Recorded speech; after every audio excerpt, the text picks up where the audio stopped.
Hey everybody, what's happening? It's Steven and Spencer. Today we want to talk to you a little bit about communication and conflict resolution. This is something in a life skill that we believe that you will use not just in high school, but for the rest of your life. So what we're going to do is we're going to give you some simple explanations, we're going to give you some simple ways to handle conflict, and we're going to just kind of jump right into this and give you as much information as possible. So let's start off by defining what communication is. So communication is the sending and receiving of messages so that both the sender and receiver can understand them. I mean, the most important part right there is both the sender and receiver understanding the message, because sometimes it can be very easy for kind of lines of communication to get crossed and things get mixed up. Absolutely, and that's one of the reasons we're going to talk about the barriers to communication. As you can see, as Spencer mentioned, from the sender sends the message to the receiver so they both understand what's being said. So what are some of the barriers to communication? And it's extremely important that we understand this. It could be the lack of knowledge about the message.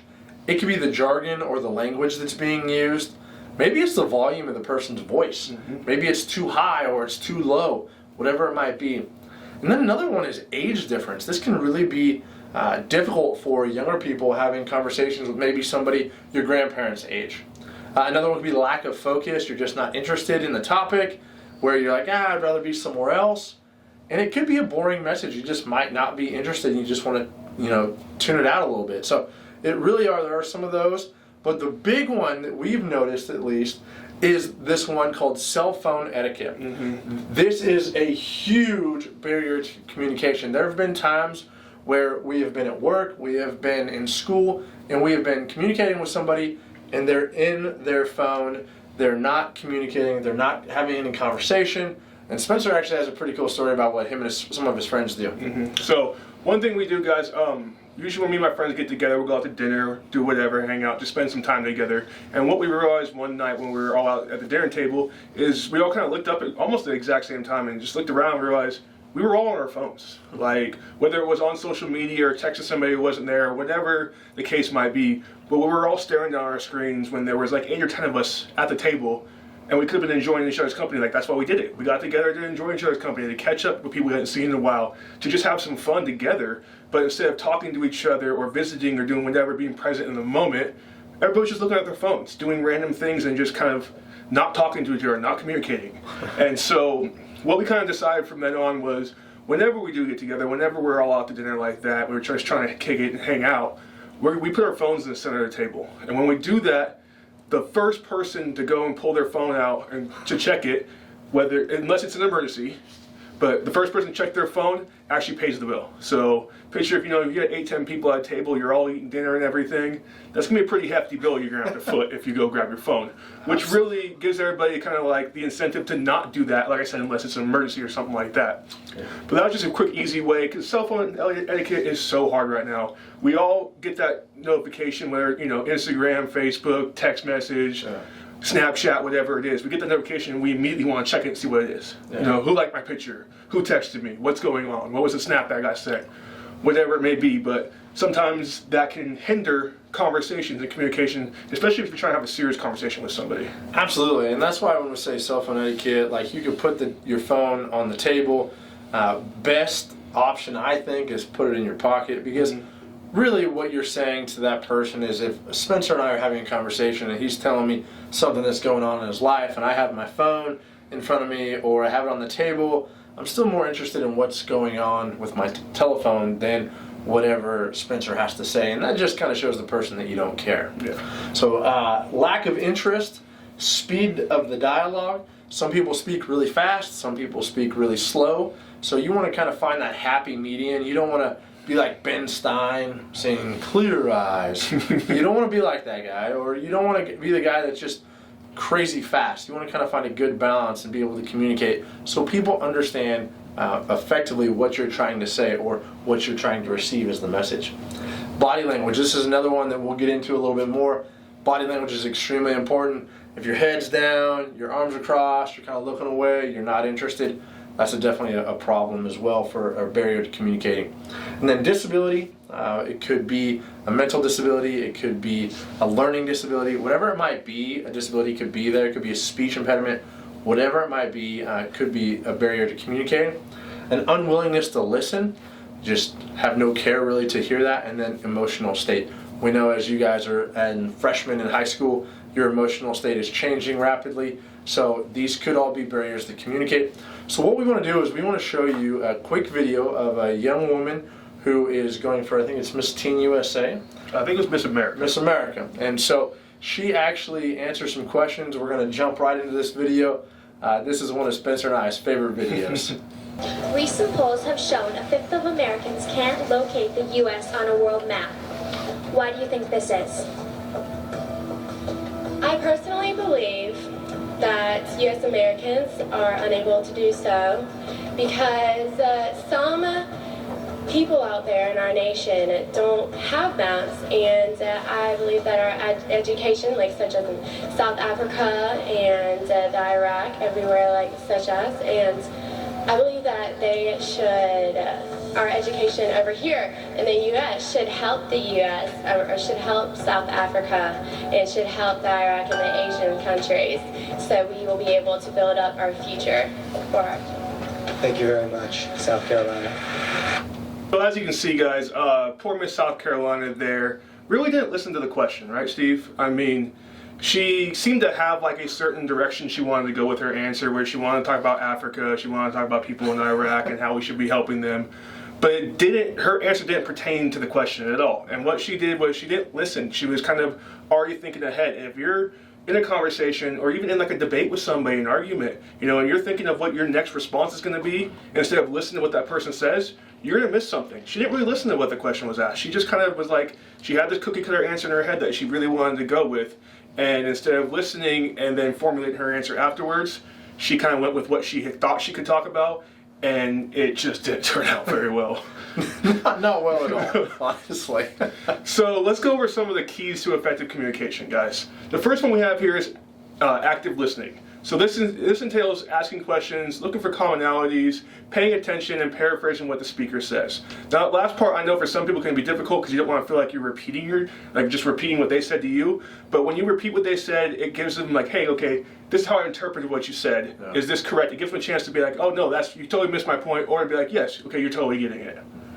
Next one on the list is body language. Stephen mentioned this earlier. Your body language should be open and inviting. If you're standing there with your arms crossed, it doesn't really look like you want to have that conversation. Or, you know, if Stephen and myself were in class with you guys, if I were to stand with my back to you, it doesn't look like I'm listening to you. So your body language, your hand movements, smiling, shaking hands, eye contact, posture, all this stuff is very important. A couple tricks for you guys. I know for some people, eye contact isn't very comfortable.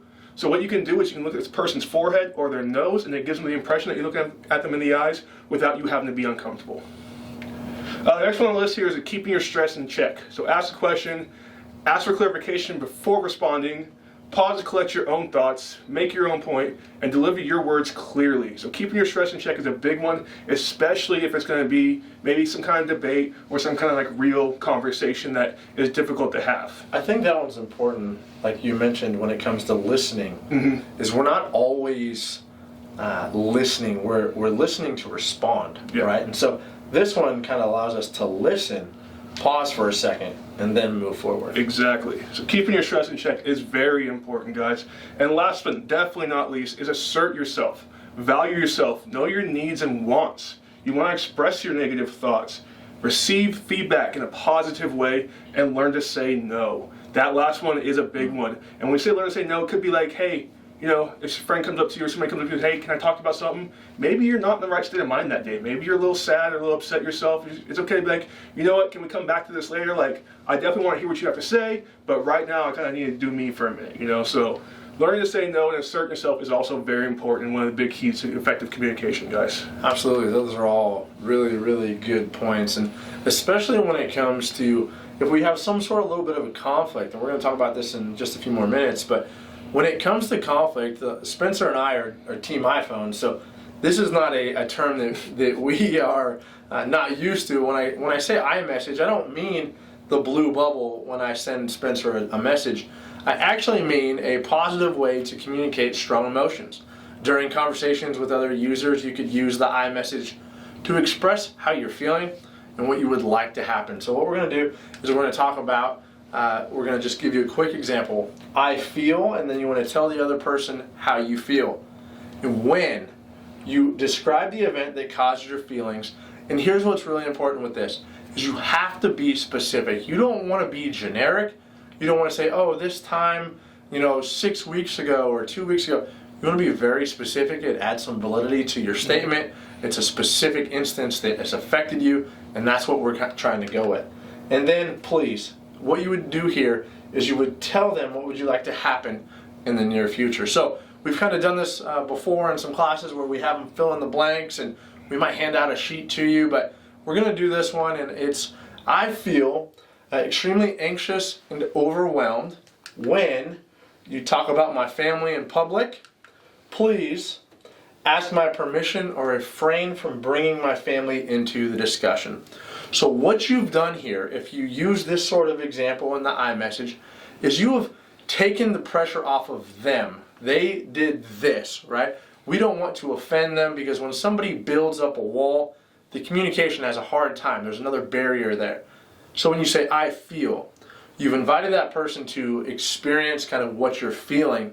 Then you name what you're feeling, and you're being specific. And so that's really important, whether it's time or place or whatever it was that happened. You just be specific, and then you tell them what you would like to have happen. Mm-hmm. So you're building this rapport, you're building this trust with them, even through some issues that you might be having when it comes to communicate. So these are not the only ways that you can do this, but we have found them to be pretty effective. Mm-hmm. And so we want to show you another quick little video about the you message versus an I message. And the you message is, Spencer, you did this. And the I message is, hey Spencer, I feel this when you didn't do that. Mm-hmm. And so we're going to show you a quick little video, and then we're going to jump right into some more information for you guys. What the heck are you doing? Excuse me? You haven't done anything on this project. I've been working my butt off on it. So the problem is that if you don't do anything, you're going to cause both of us to fail. I'm going to cause... Yes, you are going to cause us. You're going to cause us to fail. Because I've been working my butt off. You haven't done anything. Whatever, man. What am I going to do now?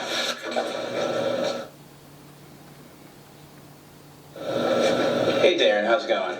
Hey, bud. I'm doing all right. How are you? Mind this up? Yeah, go for it. Hey, we've been doing this project for a while, and I've been really working pretty hard on it, and I've been having a little bit of trouble because it doesn't seem like we're really working together all that much on it. No, I definitely feel you, and I just totally remember that deadline is this Friday. It is, and I mean, the thing is that I think we really got to figure out some time and work together and get this project done, or else we're not going to do all that well. I agree with you, and my part has definitely not been up to par or as done as it should be, and it's my fault. I totally realize that. Yeah, no worries, man. I mean, I've just been dealing with a lot of personal things. I'm I just wanted to relax. I'll put this up. I'll get to work tonight. Okay. Okay. And I've been working on this thing, so I kind of know what we're doing. So if you've got any questions, just let me know. I'll definitely shoot you a text. Okay. Cool. Yep. Have a good one, man. See you, bud. So guys, as you can see from that video, there was a stark difference between part 1 and part 2 of that video in the way that the first guy approached his coworker. In the first part of the video, he kind of came after him, and he kind of attacked him, like, hey, you aren't doing anything, we're going to, not get our deadline because of you, right? Mm-hmm. And that made the other person feel very attacked, and usually when you feel attacked, you're going to get defensive. Mm-hmm. And that's not a very effective way to communicate, especially with your coworkers. You're not going to get a resolution either. No, you're not going to resolve anything that way. But from the second part, you can see he kind of came in and he kind of let them know, like, hey, I need your help with this. I feel like I've been carrying kind of the load, so to speak, and I just need your help. I need you to start, pulling your own weight. And the other guy was like, all right, well, he kind of understood. He came to the conclusion, like, well, yeah, you're right. I have kind of been slacking off a little bit, and I could be doing more around here. And I mean, we're not going to say that that's always going to work, guys, because it's not always going to perfectly and easily resolve a conflict like that, but it's better than going after somebody and just attacking them. So quickly just review communication real quick before we move on to the more conflict resolution side of our presentation today. Key things is you want to know the definition of communication, the sending and receiving of messages so that both the sender and receiver can understand them. Know your strengths and weaknesses when it comes to communicating with others. What are you good at? What are things you need to work on? Remember the keys to effective communication: active listening, body language, keeping your stress in check, and asserting yourself in conversations. And also remember the difference between I messages and you messages. So I feel blank when you blank, in the future, please do this. That way, you're letting the person know how you feel exactly and kind of what can be done to resolve the situation without making that person feel attacked. Absolutely, and it's extremely important when it comes to conflict resolution, right?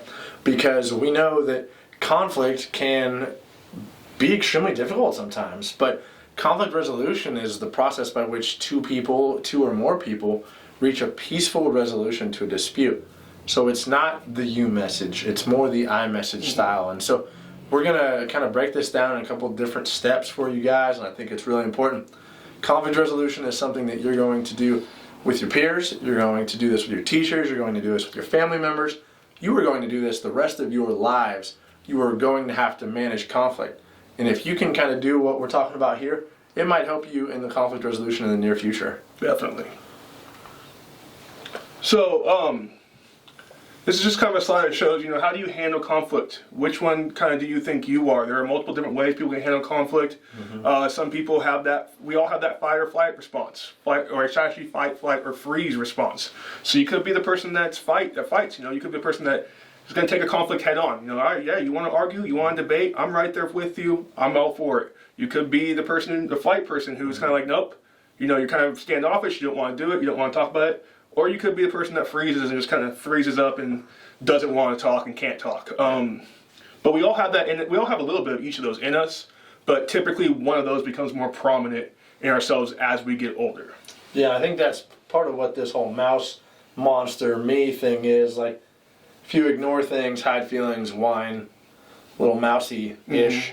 Monster, yell, hit, threaten, fight, as Spencer mentioned, and then me.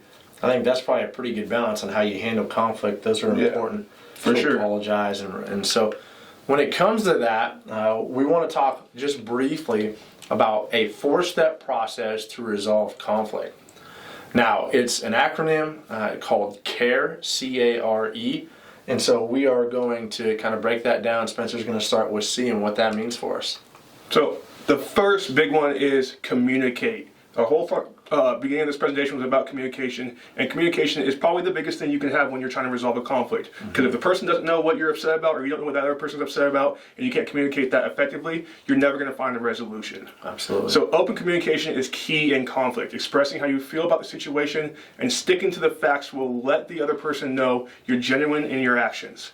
Focusing on the problem at hand and not what the other person did will also avoid unnecessary conflict. So going in and just working on what the problem is instead of going in and laying blame at somebody's feet. Yeah, absolutely. That's where some of that you message versus I message comes in. And as Spencer mentioned earlier, when it came to some of the keys to effective communication is active listening. Listen to what the other person has to say without interrupting. Try to be objective. Then ask open-ended questions to make sure that each side understands what the other person thinks and feels. We can't tell you how important this is. It really is important when somebody feels like they're being heard. And when you're listening, that's probably some of the greatest characteristics and traits that we can have as people is we care for people, but also that we listen. And that means we're showing a care for them, and that's kind of where this acronym comes from, is that it's care for another person. So it's extremely important that you listen and use those active listening skills to be the best listener possible, which will then help with conflict resolution. Yep. So let's move on to what the R stands for. That's review options. So talk over the options, looking for situations or solutions that benefit all parties involved. Don't feel pressured to come up with one answer immediately. Bring in objective third party for ideas if that's necessary. Yeah. So you can call in somebody else and be like, hey, you know what? I think we need a third head on this. I think we need a third brain here to kind of. Phone a friend. Yeah, right. Yeah, phone a friend. But just calling in somebody or just asking somebody, hey, can you don't have any stake in the game here? Can you give us what your opinion would be? What a solution could be for us. So reviewing your options and not just being like, okay, we have to come up with an option immediately, have to come up with a solution immediately. Just kind of figuring out what the multiple solutions could be and then what would work best for everybody involved. Absolutely, and that's a great point. It leads right to the end with a win-win situation. This is the ultimate goal. It's not me versus Spencer. It's how do we both win? And it's basically to agree on an option that benefits both sides to some extent. When one party wins by aggressive behavior or one party simply gives in, someone is losing. And that means you get outcomes that do not resolve the underlying causes of the conflict. This is extremely important that you understand what it is to have a win-win situation. If I become aggressive to Spencer and he gives in, that's not a win-win. I don't win even though I think I do, and Spencer doesn't feel like he's heard. So it really is coming to something that's going to benefit me and it's going to benefit Spencer. And sometimes that just means meeting in the middle. Sometimes it means getting that third party that's going to speak to us and help kind of lead us and guide us in a good way. And so it really is important that you do not resolve, it means you get the outcomes that do not resolve the underlying causes of the conflict.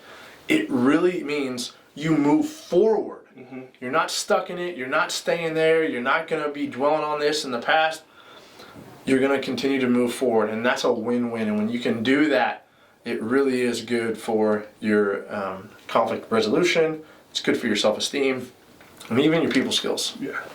So the key with this acronym, guys, is we don't want you to be what we call kind of a right fighter. You don't always, that's somebody who always has to be right, even if they know in their heart and in their brain that they're wrong. They will fight tooth and nail just to be told they're right because that makes them feel good. But that doesn't end in this win-win situation for everybody. That usually ends in one party going off and be like, well, I was right and I don't care what anybody says, but the other party just doesn't feel like they were even heard. So showing care to the person you disagree with, you should always be more important than winning an argument. That's very important, guys. I think sometimes we get caught with this, I want to be right, I want to be the winner here, instead of showing that person like, hey, I care about you enough to where I can even make a little compromise in order that we both come out of this feeling like we're on top. Absolutely. And I think if we can do that in school, we can do that in business, we can do that later on in life. Do it at home. It's going to be way better for us when it comes to having conflict, because conflict really is or can be healthy. There's a healthy level of conflict, and so you might be saying like, why do I need to know this? Why does care matter?